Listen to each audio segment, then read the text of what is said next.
اعوذ باللہ من الشیطان الرجیم بسم اللہ الرحمن الرحیم معزز سامعین اکرام السلام علیکم۔ سامعین اکرام، آج آپ ہمارا چینل تاجدار حرم دیکھ رہے ہیں، اور جیسے کہ اس چینل کا نام ہے تاجدار حرم، اور اس چینل کے اوپر باتیں بھی تاجدار حرم کی ہوں گی اور تاجدار ختم نبوت کی ہوں گی۔ سامعین اکرام، آج ہم بہت اہم موضوع پر بات کرنے والے ہیں، اور بالخصوص ان لوگوں کے لیے یہ ویڈیو بہت اہم ہے کہ جو کسی نہ کسی تحریک کے ساتھ یا کسی تنظیم کے ساتھ وابستہ ہوتے ہیں، وہ ایز اے کارکن کام کر رہے ہوں یا ذمہ دار کام کر رہے ہوں، وہ لیڈ کر رہے ہوں یا کسی کو فالو کر رہے ہوں، تمام کے لیے یہ پیغام جو ہے، یہ ویڈیو جو ہے وہ انشاءاللہ اکثیر کا کام دے گی، اور اس کے اندر جو ہے ایک واضح چینجنگ جو ہے یہ ویڈیو لائے گی۔ سامعین اکرام، میں اس وقت کیونکہ وابستگی ہماری تحریک لبیک پاکستان سے ہے، تو کیونکہ ایز اے ذمہ دار جو چیز فیل کی ہے، جو تجربات کیے ہیں، اور جو چیزیں تحریک کے اندر ہم نے دیکھی ہیں، جو ہم نے سیکھا ہے، اور جن چیزوں کو ہم نے فیل کیا ہے، اس کے جو اسرار ہیں، جو اس کے اسباق ہیں، وہ ہم آپ تک پہنچانا چاہ رہے ہیں، تاکہ جو کمزوریاں ہیں وہ ہم اس کو دور کریں، اور دور کر کے جو ہے ایک اچھے کارکن کے طور پر، ایک اچھے لیڈر کے طور پر جو ہے ہم اللہ اور اس کے رسول کے دین کی تبلیغ اور اللہ اور اس کے رسول کے دین کی جو جد و جہد ہے اس کو جاری رکھیں۔ سامعین اکرام، کوئی بھی تحریک ہے، ایک مرض اگر اس کے اندر آ جائے تو پوری کی پوری تحریک جو ہے وہ کھوکھلا ہو جاتی ہے، اور وہ مرض ہے حسد کا، یعنی ایک دوسرے کو برداشت نہ کرنا۔ جب بندے کے اندر یہ حسد کا مرض پیدا ہو جائے تو پھر انسان کی جو صلاحیتیں ہوتی ہیں وہ ماند پڑ جاتی ہیں، وہ ختم ہو جاتی ہیں، اور یہ حسد کا مرض اس کے اوپر اتنا غالب آ جاتا ہے کہ وہ کسی بھی اپنے بھائی کو برداشت کرنے کے لیے تیار نہیں ہوتا، اور اس کو اپنا آپ ٹھیک لگتا ہے، باقی سب دنیا جو ہے وہ غلط لگتی ہے۔ حالانکہ ہماری تحریک لبیک پاکستان یہ وہ مقدس تحریک ہے، اور اس کا مشن اتنا اعلیٰ ہے، اتنا مقدس ہے۔ یہ وہی تحریک ہے جو رسول کریم صلی اللہ علیہ وآلہ وسلم کا جو پیغام تھا، جو اللہ کے احکامات اور اللہ کے دین کی سربلندی اور اللہ کے نظام کو کائنات کے اوپر نافذ کرنے کا جو مشن تھا رسول پاک صلی اللہ علیہ وسلم کا، جس کی تکمیل کے لیے جو ہے صحابہ کرام میدان عمل میں رہے، اور انہوں نے اپنی جانیں قربان کی، اپنے بچے قربان کیے، اپنے مال قربان کیے، اور رسول کریم صلی اللہ علیہ وآلہ وسلم کے اس مشن کو جو ہے وہ دنیا کے کونے کونے تک لے کر گئے۔ لیکن صحابہ کرام کی جو اللہ رب العزت نے صفت بیان کی ہے، وہ اگر ہم کارکنان جو ہیں یا ذمہ داران جو ہیں یا کوئی بھی کسی بھی تحریک کے ساتھ وابستہ ہے، اگر اس صفت کو اپنے اندر پیدا کر لے جو صحابہ کرام کے اللہ رب العزت نے قرآن مجید کے اندر بیان کی ہے، تو یقیناً ہم کامیاب بھی ہو سکتے ہیں، ہم فتح بھی حاصل کر سکتے ہیں، اور جو مقصد اور مشن لے کر تحریک کا کوئی بھی کارکن جو نکلتا ہے، اس کے لیے اللہ رب العزت کامیابیوں کے دروازے بھی کھول دیتا ہے۔ اور وہ صفت کیا ہے؟ جو صحابہ کرام کی صفات اللہ رب العزت نے قرآن میں بیان فرمائی ہیں، وہ تھا رحماء بینہم اشداء علی الکفار، کہ وہ آپس کے اندر جو تھے وہ شیر و شکر تھے، بہت نرم تھے، بہت محبت کرنے والے تھے، ایک دوسرے کو رسپیکٹ، ایک دوسرے کو عزت دینے والے تھے۔ لیکن جب بات اغیار کی آتی، جب بات کفار کی آتی، تو پھر وہ فولاد بن جاتے تھے، وہ ان کے اندر شدت آ جاتی تھی، ان کی غیرت ایمانی جوش مارتی تھی۔ لیکن میں جو فیل کر رہا ہوں وہ یہ ہے کہ ہمارا کچھ معاملہ الٹا ہوتا جا رہا ہے، ہم آپس میں شدت اختیار کرتے جا رہے ہیں، ہمارے اندر برداشت کی کمی ہوتی جا رہی ہے، اور رحماء والے پہلو جو ہے وہ ہمارے دوسروں کے لیے تو ہیں، دوسروں کو ہم ملیں گے تو بڑے اخلاق کے ساتھ، محبت کے ساتھ، بڑے نرم گوشی کے ساتھ دوسروں کے لیے بڑے نرم گوشہ رکھیں گے، لیکن اپنے بھائی جو اپنے بازو ہیں، جو اپنے کارکنان ہیں، جو حضور قبلہ امیر المجاہدین کے مشن کو لے کر دن رات ایک کر کے ہر میدان کے اندر قربانی دینے کے لیے فرنٹ پہ کھڑے ہوتے ہیں، جب آپس میں ہماری بات ہوتی ہے تو ہمارے اندر شدت آ جاتی ہے، ہم ایک دوسرے کو برداشت نہیں کرتے۔ یہ وہ مرض ہے حسد کا کہ جب انسان کے اندر یا کسی بھی تحریک اور جماعت کے اندر پیدا ہو جائے تو اس تحریک کو کھوکھلا کر کے رکھ دیتی ہے، جو کہ آج ہمارے اندر جو ہے وہ بہت تیزی کے ساتھ جو ہے کارکنان کے اندر گھستا جا رہا ہے، اور ہم جو ہے اپنے قیمتی قیمتی ہیرے، قیمتی قیمتی ساتھی جو ہے وہ کھوتے جا رہے ہیں۔ بہت سارے ایسے واقعات سارے کارکنان جانتے ہیں، بالخصوص جو ہماری تحریک کے ساتھ وابستہ ہے، کیونکہ یہ اصلاح کے طور پر ایک تربیت کے حوالے سے یہ بات میں کر رہا ہوں۔ تو آپ لوگوں نے دیکھا ہوگا کہ بہت قیمتی لوگ تھے، بہت اچھے لوگ تھے، لیکن ہم نے ان کو برداشت نہ کیا۔ آج ہمارا عالمیہ تو یہ ہے کہ اگر کوئی شخص کسی ذمہ داری پر ہے اور اس سے قابل آدمی کوئی آ جاتا ہے، اس سے اچھا آدمی کوئی آ جاتا ہے، جس کو اللہ رب العزت نے بہت زیادہ صلاحیتیں عطا فرمائی ہوتی ہیں، جب وہ تحریک کے اندر شامل ہوتا ہے اور وہ اپنا ورک کرتا ہے اور اپنی محنت سے جب وہ آگے بڑھتا ہے، تو اس دوسرے شخص کو خطرہ محسوس ہونا شروع ہو جاتا ہے کہ یہ کہیں میرا عہدہ ہی نہ چھین لے، یہ کہیں میری جگہ پر نہ آ جائے، یا مجھ سے آگے نہ بڑھ جائے۔ تو یہ اس بیماری کو کہتے ہیں حسد، اور یہ کثرت کے ساتھ ہمارے اندر پایا جاتا ہے، اور ہم ایک دوسرے کو برداشت نہ کر کے اپنے قیمتی ساتھیوں کو، اپنے اچھے ساتھیوں کو، باصلاحیت ساتھیوں کو جو ہے وہ ضائع کر بیٹھتے ہیں، اور جو مشن اللہ اور اس کے رسول کا قبلہ امیر المجاہدین ہمیں دے کر گئے ہیں، ہم تو اس کا نقصان کر رہے ہیں، بجائے اس کے کہ ہم لوگوں کو اپنے ساتھ جوڑیں، بجائے اس کے کہ ہم لوگوں کو اپنے قریب کریں، بجائے اس کے کہ ہم اپنی خواہشات، اپنی انا کو مار کے دوسرے کو آگے کریں، ہم تو کہتے ہیں کہ پہلے ہمیں مانو،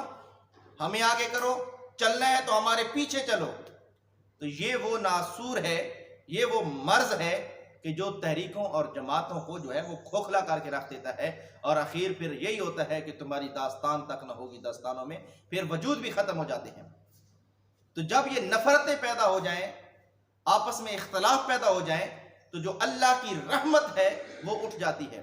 اور جب کام سے رحمت اور برکت اٹھ جائے تو وہ کام بے مقصد ہو جایا کرتے ہیں۔ تو اس لیے ہمارے جتنے بھی کارکنان ہیں وہ قرآن مجید اور صحابہ کرام کی صفات کو پڑھیں، ان کی صفات جتنی بھی تھیں ان کو پڑھیں۔ ایک اچھا کارکن جو ہوتا ہے، ایک اچھا لیڈر جو ہوتا ہے، اس کی خاصیت یہی ہوتی ہے کہ وہ دوسروں کو عزت دیتا ہے، نہ کہ دوسروں کو تخریب کاری کر کے، دوسروں کے اندر فتنے ڈال کے، دوسروں کے اندر جناب الشان تخریب کاریاں کر کے اپنے اچھے اور قیمتی ساتھیوں کو جو ہے وہ ضائع کرنے کی کوشش کرتا ہے۔ تو آج ہم یہی کر رہے ہیں، ہمارے اندر اختلافات بڑھتے جا رہے ہیں، ہم جو محنت ایک دوسرے کو گرانے، ایک دوسرے کو بھگانے کے لیے کرتے ہیں، اگر وہی محنت ہم اللہ اور اس کے رسول کے دین کے لیے کریں تو اللہ رب العزت ہمیں ضرور فتح دے گا، اور ایک دن ضرور آئے گا کہ دین تخت پر ہوگا۔ دوسری بات یہ ہے کہ ہمارے جتنے بھی کارکنان ہیں، ذمہ داران ہیں، سب سے پہلی بات یہ ہے کہ جب تک دل اور زبان اور دماغ یہ تینوں چیزیں ایک نہیں ہوتی، اب دعویٰ اور نعرہ تو ہمارا دین مصطفیٰ پہ، تخت پہ لانے کا ہے، نظام مصطفیٰ کا ہے، لیکن جب ہم اپنے عمل کو دیکھتے ہیں تو ہمارا عمل جو ہے وہ شریعت اور سنت کے خلاف ہوتا ہے۔ اب جو کارکن، جو ذمہ دار اپنے وجود پر نظام مصطفیٰ نافذ نہیں کر سکتا، جو اپنے وجود پر شریعت کو نافذ نہیں کر سکتا، تو اس کا یہ دعویٰ کیسے صادق ہوگا کہ وہ ملک کے اندر نظام مصطفیٰ کرنا چاہتا ہے، وہ ملک کے اندر نظام مصطفیٰ چاہتا ہے؟ تو نظام مصطفیٰ کی پہلی کڑی جو ہے وہ انسان کا اپنا وجود ہے۔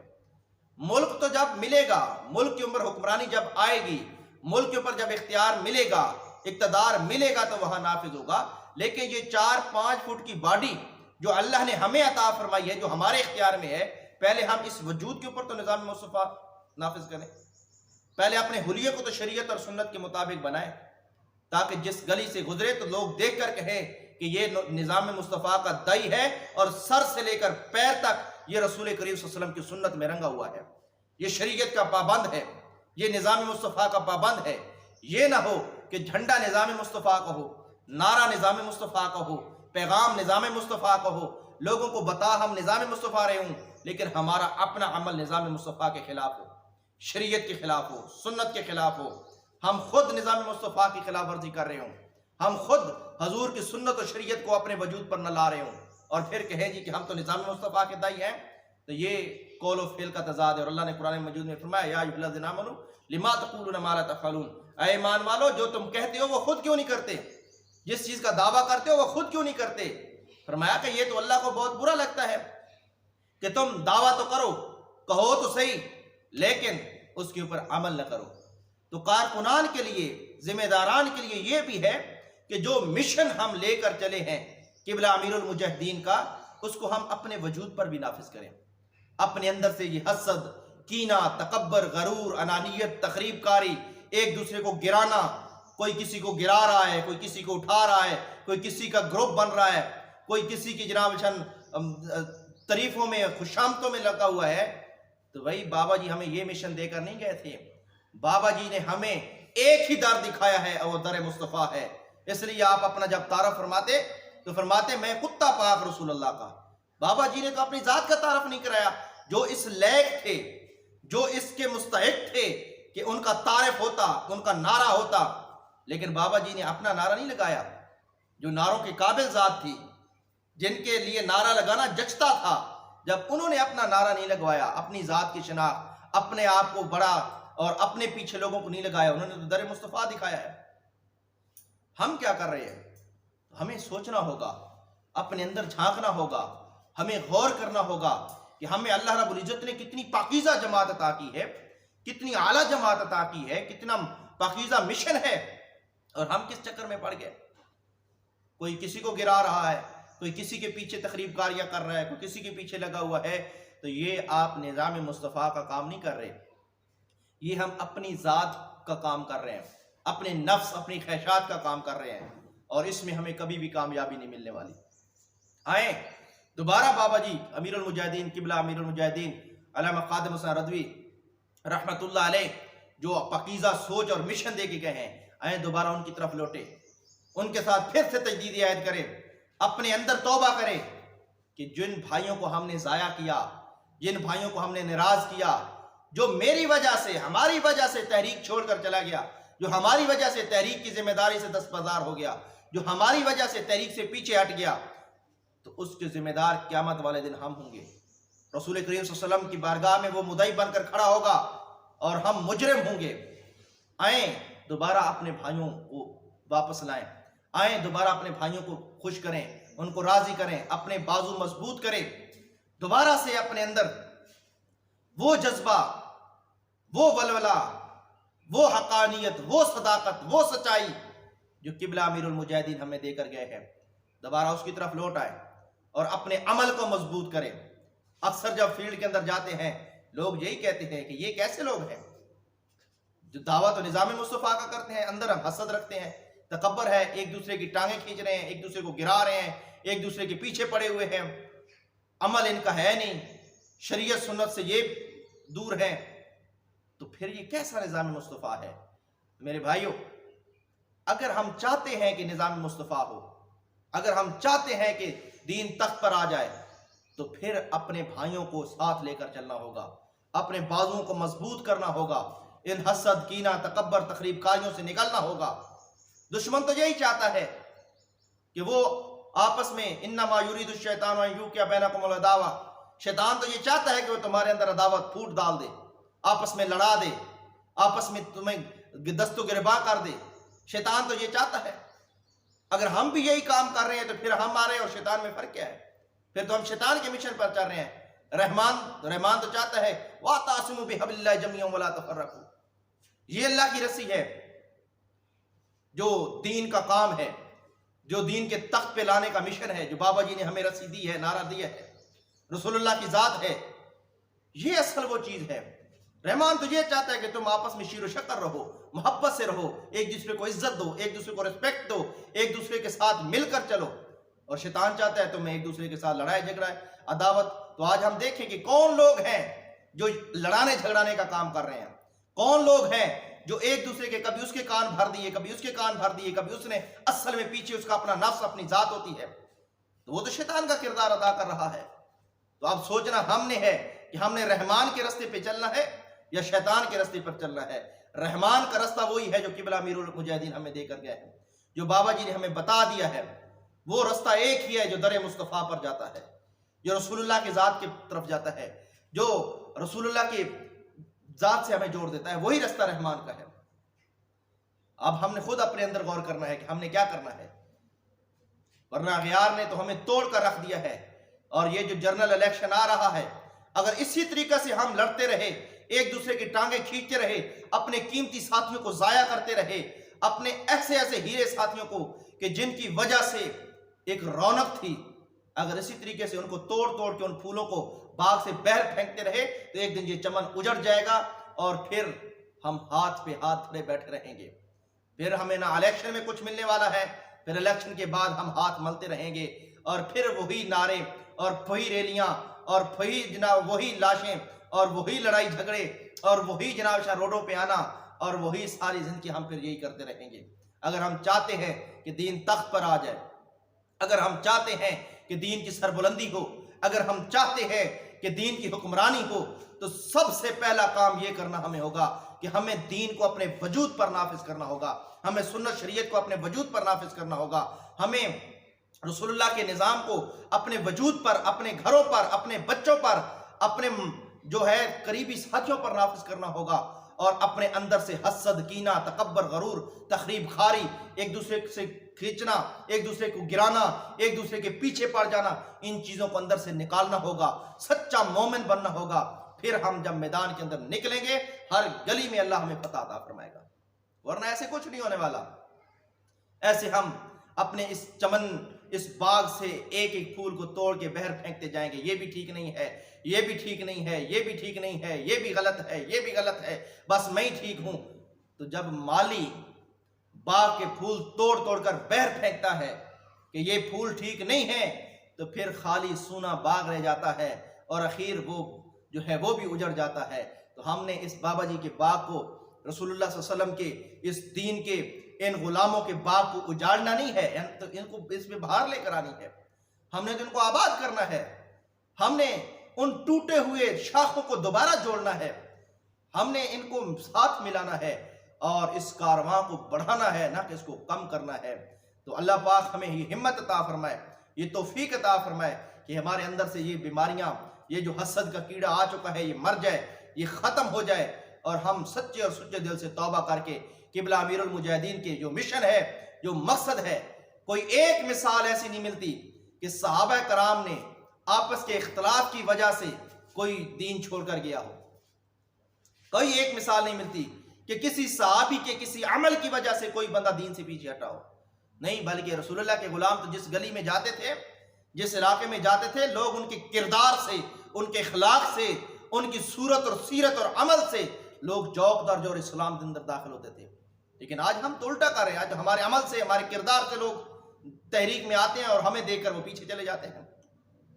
تو ہم خود تحریک کے لیے ناسور بن چکے ہیں. ہم خود اپنا محاسبہ کریں، ہم خود اپنے اندر دیکھیں، اپنے اندر جھانکیں. جب اپنے اندر جھانکیں گے تو یہ بیماریاں ہمیں نظر آئیں گی، اور جب ہم سچے دل سے توبہ کر کے قبلہ امیر المجاہدین کے اس چمن کو دوبارہ جناب علی شان اس کو بہار کی طرف لے کر جائیں گے، اس چمن کو آباد کریں گے، تو پھر کیا ہوگا؟ پھر اللہ رب العزت ہمیں فتح عطا فرمائے گا. اور انشاءاللہ پھر وہ وقت دور نہیں ہوگا کہ جب ملک پاکستان کے اندر نظام مصطفیٰ ہوگا، اور وہ دن دور نہیں ہوگا کہ جب اس ملک پاکستان کے اندر وہ رسول اللہ کے نام کے چرچے ہوں گے اور اسلام کا قلعہ بنے گا پاکستان، اور پوری دنیا کے اوپر جو ورلڈ آرڈر جاری ہوگا وہ پاکستان سے ہوگا، اور پوری دنیا کے اندر اسلام جو ہے وہ سر بلند ہوگا، اور اس کا جو قلعہ ہوگا، جو مرکز ہوگا، وہ پاکستان ہوگا. اور اس پاکستان کے اندر نظام مصطفیٰ کو نافذ کرنے والے قبلہ امیر المجاہدین کے یہ خادم ہوں گے، اور رسول اللہ کے یہ غلام ہوں گے، اور تحریک لبیک پاکستان کے نعرہ لگانے والے لوگ ہوں گے. اللہ پاک ہم سب کو عمل کی توفیق عطا فرمائے. وما توفیقی الا باللہ.